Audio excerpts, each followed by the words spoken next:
तो विदेशी कलयुग के अंत में बहुत बुद्धिशाली होते हैं, बुद्धि की तीव्रता के कारण। एडवांस में भी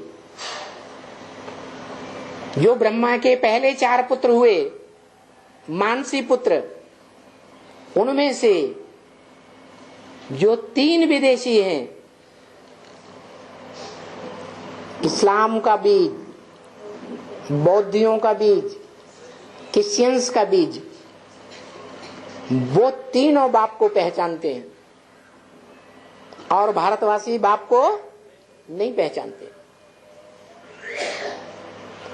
ऐसे ही जब एडवांस ज्ञान शुरू होता है सन 76 से,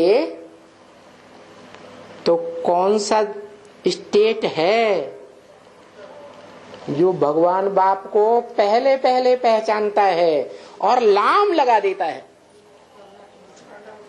कर्नाटक है।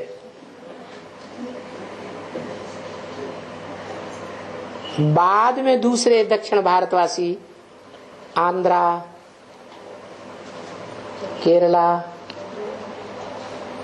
तमिल बाद में निकलते हैं। तो देखो,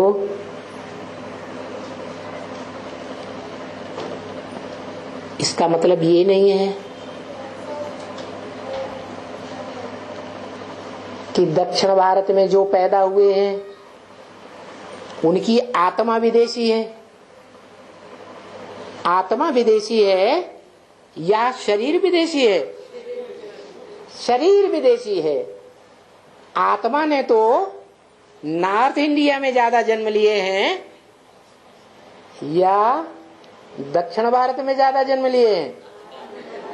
नॉर्थ इंडिया में पूर्व जन्म ज्यादा लिए हैं, इसलिए ज्ञान उनकी बुद्धि में बैठता है।